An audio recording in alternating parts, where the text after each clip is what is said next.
कालका Shimla heritage railway track से होकर शिमला पहुंच रही गाड़ियां सोमवार 27 सितंबर तक के लिए एडवांस बुक हो चुकी है। शहर के होटलों में ऑक्यूपेंसी बढ़ चुकी है, 70% ऑक्यूपेंसी पहुंच चुकी है। ग्राफिक्स के जरिए आपको बताते हैं।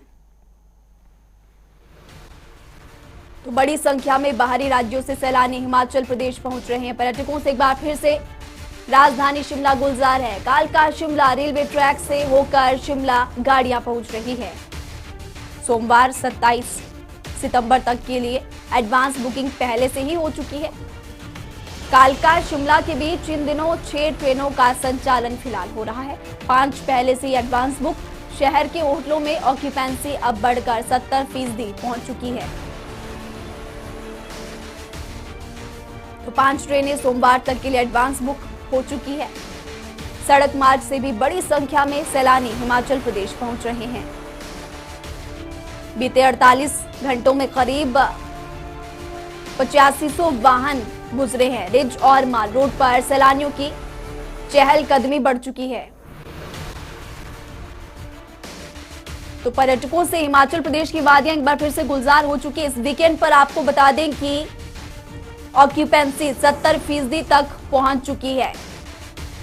राजधानी शिमला की अगर बात करें तो यहां पर पर्यटन व्यवसायियों के चेहरे एक बार फिर से खिल चुके हैं, क्योंकि एडवांस बुकिंग हो चुकी है और पर्यटकों की चहलकदमी से हिमाचल प्रदेश की राजधानी शिमला का रिज मैदान एक बार फिर से गुलजार है।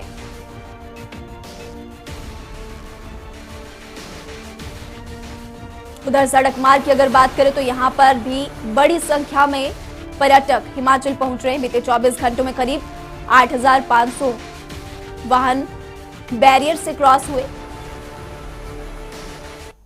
तो बड़ी संख्या में पर्यटकों की आवाजाही जारी है। विकास शर्मा इसी खबर पर हमारे साथ ज्यादा जानकारी के लिए फोन लाइन पर जुड़े हुए हैं। विकास, वीकेंड पर एक बार फिर से हिमाचल प्रदेश की राजधानी शिमला पर्यटकों से गुलजार है।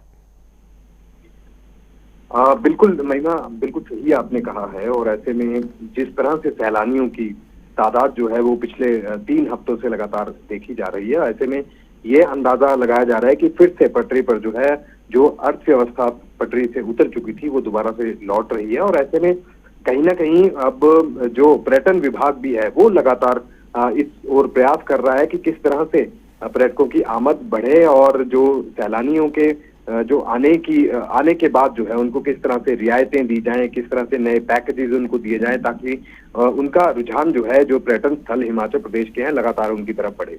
ऐसे में पर्यटन विभाग की तरफ से तैयारियां जो है वो कई तरह से पैकेजेस जो है वो बनाए गए हैं। वहीं राज्य सरकार की तरफ से भी राहत, क्योंकि ये देखा गया कि कोविड के दौरान जिस तरह से बंदिशें लागू थी उसके बाद अचानक से इस पर्यटन व्यवसाय के ऊपर जो है वो बड़ा असर देखने के लिए मिला।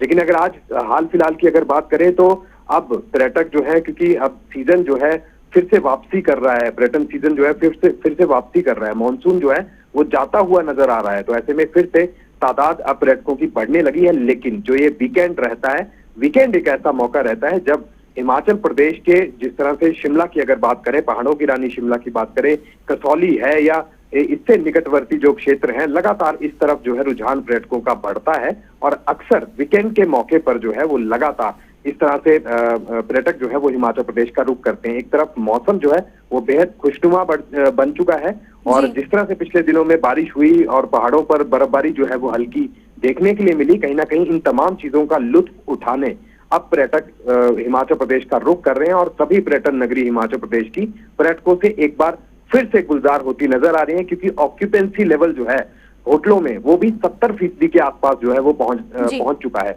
ऐसे में ट्रेनों से लोग जो है वो यहाँ पर आ रहे हैं। राज्य सरकार सड़कों के विस्तार की बात कर रही है, हवाई पट्टियों के विस्तार की बात कर रही है। ये अंदाजा लगाया जा रहा है कि आने वाले कुछ सालों में पर्यटन व्यवसाय जो है वो उछाल पकड़ेगा और तादाद जो है वो यहाँ की बढ़ेगी। तो पर्यटकों से एक बार फिर से हिमाचल प्रदेश की वादियां गुलजार। शुक्रिया विकास इस तमाम जानकारी के लिए। तो आपको बता दें कि हिमाचल प्रदेश की वादियां एक बार फिर से पर्यटकों से गुलजार हो चुकी है और शोघी बैरियर से आवाजाही 8500 को पार कर चुकी है।